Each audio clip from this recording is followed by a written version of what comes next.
प्यारे साथियों नमस्कार। आज के वीडियो में राजस्थान जीके के 25 बहुत ही इंपॉर्टेंट क्वेश्चन लेके हैं और ये सभी प्रश्न पहले एग्जाम में पूछे गए, तो आप लोग वीडियो को शुरू से अंत तक देखिएगा और डेली ऐसे इंपॉर्टेंट क्वेश्चन पाने के लिए चैनल को आज ही सब्सक्राइब कर लीजिएगा।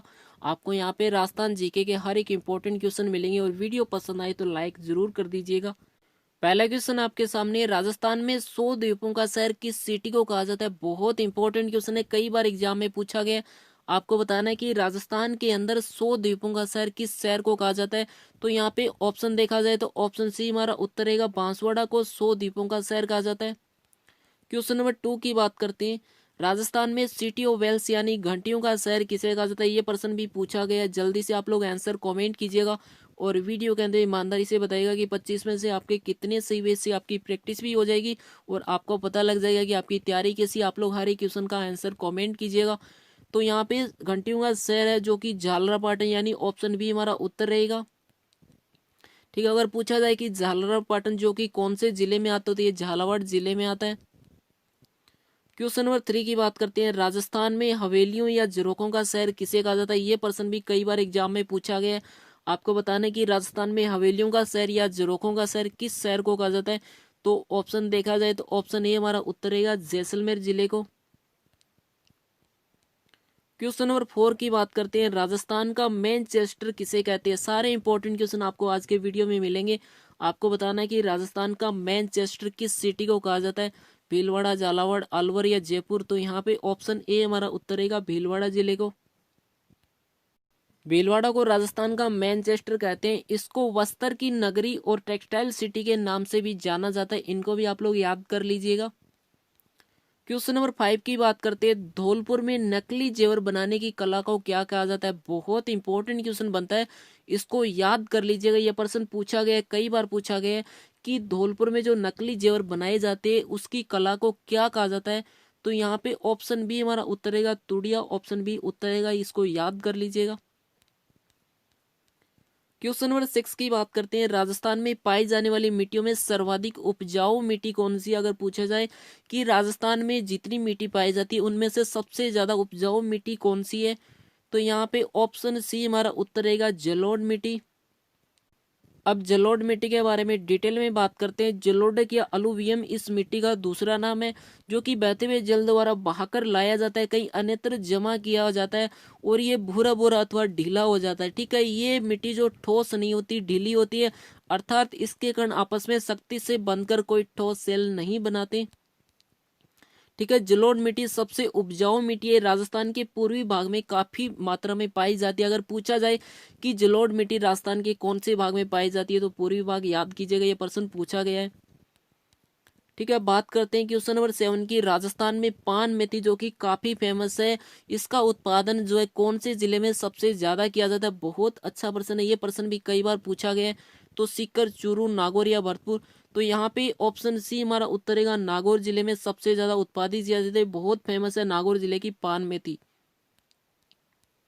ठीक है, क्वेश्चन नंबर 8 की बात कीजिए, राजस्थान का स्कॉटलैंड किसे कहा जाता है। ये प्रश्न भी पूछा गया है कि राजस्थान का स्कॉटलैंड कौन से जिले को कहा जाता है, जयपुर, भीलवाड़ा, भिवाड़ी या अलवर। तो यहाँ पे ऑप्शन डी हमारा उत्तर रहेगा, अलवर जिले को। क्वेश्चन नंबर 9 की बात करते हैं, राज्य में खंडीन कृषि कहाँ की जाती है। राजस्थान के अंदर खंडीन कृषि जो कि कहाँ पे की जाती है, पाली, जोधपुर, कोटा या बाड़मेर।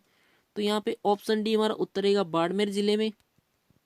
ठीक है, अगर पूछा जाए कि खंडीन मिट्टी होती क्या है, तो खंडीन जो कि खेत के किनारे सिद्धपाल बनाकर वर्षा जल को कृषि भूमि में संग्रह करने तथा इस प्रकार संग्रहित जल से कृषि भूमि में पर्याप्त नमी पैदा कर उसमें फसल उत्पादन करने की एक परंपरागत तकनीक है, पुरानी जो है विधि है ये। ठीक है, खेत के अंदर एक पाल जो है बनाई जाती है, उसके बाद जो वर्षा का जल होता है उसको संग्रह करके और वहां पे जो है जो पूरी तरह से जो कृषि भूमि होती है वहां पे नमी पैदा की जाती है, उसके बाद फसल का उत्पादन किया जाता है। और ये जो है पश्चिमी राजस्थान के जल विशेषज्ञ भी इस तकनीक को जल संग्रह की महत्वपूर्ण तकनीक के रूप में मानते हैं। कहाँ पे, कौन से, तो ये पश्चिमी राजस्थान के अंदर सबसे ज्यादा उपयोग में ली जाती है विधि। क्वेश्चन नंबर 10 की बात करते हैं, अग्नि नृत्य का संबंध किस संप्रदाय से। यह प्रश्न भी कई बार पूछा गया कि अग्नि नृत्य कौन सी संप्रदाय से जुड़ा हुआ है, वल्लभ, विश्नोई, गौड़ या जसनाती। तो यहाँ पे ऑप्शन डी हमारा उत्तर रहेगा, जसनाती संप्रदाय से अग्नि नृत्य जुड़ा हुआ है। ठीक है, बात करते हैं अग्नि नृत्य, जो कि राजस्थान के लोक नृत्यों में से एक का ये नृत्य अग्नि अर्थात धधकते हुए अंगारों के बीच में किया जाता है। ठीक है, इस नृत्य में केवल पुरुष ही भाग लेते हैं, महिलाएं भाग नहीं लेती। ठीक है, और बीकानेर में यह नृत्य विशेष तौर पे किया जाता है। ठीक है, राजस्थान में अग्नि नृत्य का आरंभ जसनादी संप्रदाय के जाट सिद्धों द्वारा किया गया था। ठीक है, उसके अलावा बात की जाए तो ये नृत्य का उद्गम स्थल बीकानेर माना जाता है, जो कि कतरियासर गांव में माना जाता है। अगर बीकानेर में एग्जैक्ट लोकेशन आपसे पूछा जाए तो कतरियासर है। और जसनाती संत जो कि रत जगह के समय आग के अंगारों पे ये नृत्य करते हैं। ठीक है, आग के अंगारों पे ये नृत्य करते हैं, इसीलिए इस नृत्य को अग्नि नृत्य कहा जाता है। क्वेश्चन नंबर 11 की बात की जाए, राजस्थान में खरीफ तिलहनों के अंतर्गत सबसे अधिक क्षेत्र में बोया जाता है। अगर पूछा जाए कि राजस्थान के अंदर खरीफ फसल जिसके अंदर तिलहन में सबसे अधिक कौन सी फसल बोई जाती है, मूंगफली, तिल, कैस्टर बीज या सोयाबीन, तो यहाँ पे ऑप्शन डी हमारा उत्तर रहेगा सोयाबीन। क्वेश्चन नंबर 12 की बात करते हैं, राजस्थानी शैली का उद्गम कौन सी शैली से माना जाता है। बहुत इंपॉर्टेंट क्वेश्चन है, कई बार एग्जाम में पूछा गया। आपको बताना है कि राजस्थानी शैली का उद्गम किस शैली से माना जाता है। जल्दी से आप लोग आंसर कमेंट कीजिएगा। और इस तरह के सारे इंपॉर्टेंट क्वेश्चन पाने के लिए चैनल को आज ही सब्सक्राइब करके घंटी को दबा लीजिएगा। और वीडियो के अंत में आप सभी से एक इंपॉर्टेंट क्वेश्चन पूछा जाएगा, उसका भी आप लोग आंसर जरूर कॉमेंट कीजिएगा। तो यहाँ पे अपना उत्तर रहेगा कि राजस्थानी शैली का उद्गम अपभ्रंश शैली से माना जाता है। इसको याद कर लीजिएगा, बहुत बार पूछा गया। ठीक है, तो ये अपभ्रंश शैली जो कि पश्चिमी भारत में विकसित लघु चित्रों की एक चित्रकला शैली है। और अपभ्रंश शैली जो कि 11वीं से 15वीं शताब्दी के बीच में प्रारंभ ताड़पत्रों में बाद में कागज पे चित्रित की गई थी। ठीक है, इस शैली को जैन, गुजराती और पश्चिमी शैली आदि नामों से भी जाना जाता है। इसके दो नाम है, जैन, गुजराती और पश्चिमी शैली, इनको भी याद कर लीजिएगा। क्वेश्चन नंबर 13 की बात की जाए, राज्य में सर्वाधिक क्षेत्र में बोई जाने वाली फसल कौन सी है। राजस्थान के अंदर अगर पूछा जाए कि कौन सी फसल जो कि सबसे ज्यादा बोई जाती है, चना, जौ, बाजरा या गेहूं, तो यहाँ पे गेहूं टिक मत कर देना, क्योंकि ऑप्शन सी हमारा उत्तर का बाजरा राजस्थान में सबसे ज्यादा उत्पादित की जाती है। ठीक है, देश में सर्वाधिक बाजरे का उत्पादन कहाँ पे होता है, राजस्थान में होता है। और राजस्थान में सर्वाधिक बोए जाने वाला खाद्यान्न जो कि बाजरा है। राजस्थान का पश्चिमी भाग बाजरा उत्पादन हेतु प्रसिद्ध है, जबकि जयपुर जिला बाजरा उत्पादन में प्रथम स्थान पे है। और राजस्थान में बाजरा अनुसंधान केंद्र कहाँ पे, बाड़मेर में। अगर बाजरा अनुसंधान केंद्र पूछा जाए तो बाड़मेर रहेगा, सबसे ज्यादा उत्पादन है जो कि जयपुर में। ठीक है, क्वेश्चन नंबर 14 की बात की जाए, राजस्थान में आदिवासियों का शहर किसे कहा जाता है। राजस्थान के अंदर अगर पूछा जाए कि आदिवासियों का शहर किस जिले को कहा जाता है, प्रतापगढ़, बांसवाड़ा, झालावाड़ या सिरोही, तो यहाँ पे ऑप्शन बी हमारा उत्तर रहेगा बांसवाड़ा जिले को। ठीक है, बांसवाड़ा को आदिवासियों का शहर कहा जाता है। और बांसवाड़ा को 100 द्वीपों का शहर भी कहा जाता है, हमने ये 1% पहले ही पढ़ लिया था।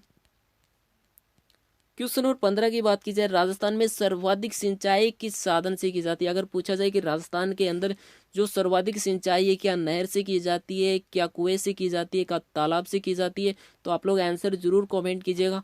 ठीक है, तो राजस्थान में सबसे ज्यादा सिंचाई है कुएं और नलकूप से की जाती है, ऑप्शन बी हमारा उत्तर रहेगा।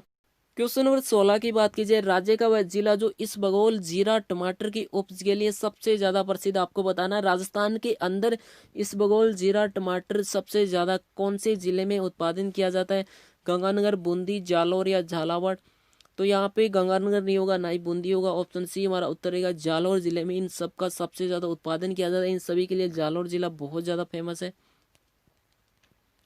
क्वेश्चन नंबर 17 की बात की जाए, राजस्थान में स्वर्ण नगरी जो है किसे कहा जाता है। राजस्थान के अंदर स्वर्ण नगरी किस जिले को कहा जाता है। ये प्रश्न बहुत बार एग्जाम में रिपीट हो चुका है, जोधपुर, जैसलमेर, जयपुर या झालरापाटन, तो ऑप्शन बी हमारा उत्तर रहेगा जैसलमेर जिले को। ठीक है, जैसलमेर को हवेलियों का जुड़ों का शहर या स्वर्ण नगरी भी कहा जाता है, तो इसको भी याद कीजिएगा, हमने ये प्रश्न पढ़ लिया था। अब बात करते हैं क्वेश्चन नंबर 18 की, राजस्थान में वल्लभ संप्रदाय द्वारा प्रमुख धार्मिक स्थल कौन सा है।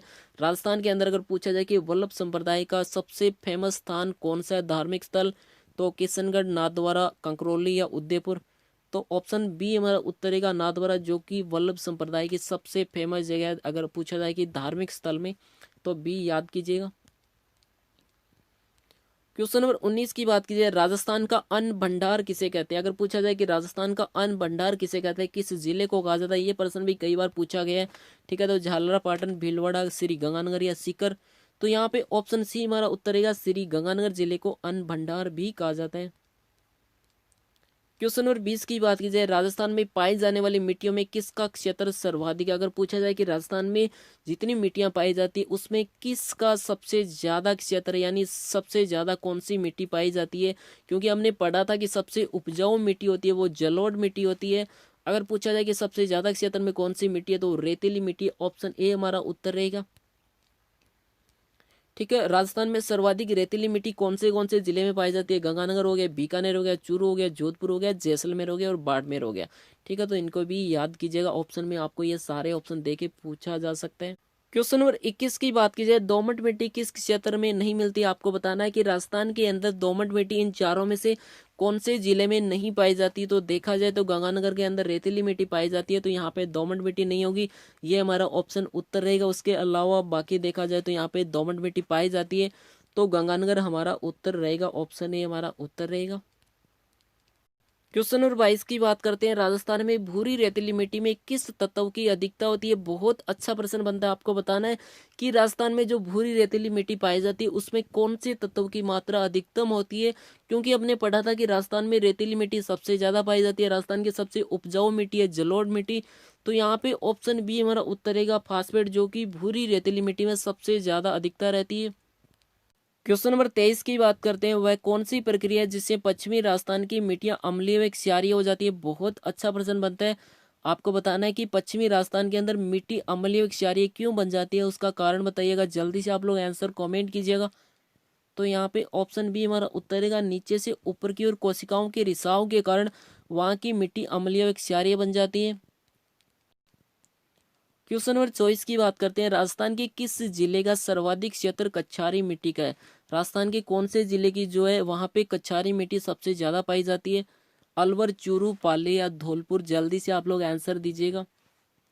तो यहाँ पे ऑप्शन डी हमारा उत्तर रहेगा, धौलपुर जिले में कच्छारी मिट्टी सबसे ज्यादा पाई जाती है। ठीक है, कच्छारी मिट्टी को जलोढ़ मिट्टी भी कहा जाता है, क्योंकि राजस्थान की सबसे उपजाऊ मिट्टी जलोढ़ मिट्टी है और ये मुख्यतः भरतपुर, जयपुर, टोंक, सवाई माधोपुर, धौलपुर जिले में पाई जाती है। ठीक है, अगर पूछा जाए कि राजस्थान में कच्छारी मिट्टी जो है किन किन जिलों में पाई जाती है, ठीक है, तो जल्दी से आप लोग आंसर कमेंट कीजिएगा। तो हमने पढ़ा था कि भरतपुर, सवाई माधोपुर, धौलपुर, टोंक, तो ऑप्शन सी हमारा उत्तर रहेगा कि ये भरतपुर, सवाई माधोपुर, टोंक और धौलपुर में ये मिट्टी पाई जाती है। अब बात करते हैं वीडियो के अंत में आप सभी से एक इम्पोर्टेंट क्वेश्चन पूछा जा रहा है, इसका आप लोगों को आंसर जरूर देना है। अगर आपको आंसर नहीं पता तो भी कोशिश कीजिएगा, क्योंकि कोशिश करने वालों की कभी हार नहीं होती। राजस्थान में केंद्रीय बीज फार्म कहाँ पे। बहुत अच्छा प्रश्न बनता है कि राजस्थान के अंदर केंद्रीय बीज फार्म किस जगह पे है। सूरतगढ़, रामपुरा, सुमेरपुर और कर्णपुर, इसका आपको आंसर कमेंट करना है। अब बात करते हैं आपको वीडियो कैसा लगा। अगर अच्छा लगा हो तो लाइक कर देना और अपने दोस्तों तक शेयर भी कर देना, और पूरा राजस्थान जीके कवर करने के लिए आज ही चैनल को सब्सक्राइब कर लेना। हर एक इंपॉर्टेंट क्वेश्चन मिलेगा, राजस्थान करंट अफेयर मिलेगा, जितने भी इंपॉर्टेंट क्वेश्चन बनते हैं सारे इंपॉर्टेंट क्वेश्चन आपको हमारे चैनल पे मिलेंगे। सब्सक्राइब करके घंटी को दबा लीजिएगा और वीडियो को लाइक कर देना, और किसी भी तरह का डाउट हो आप लोग कमेंट करके पूछ सकते हैं और अपने दोस्तों तक शेयर भी कीजिएगा। Thank you.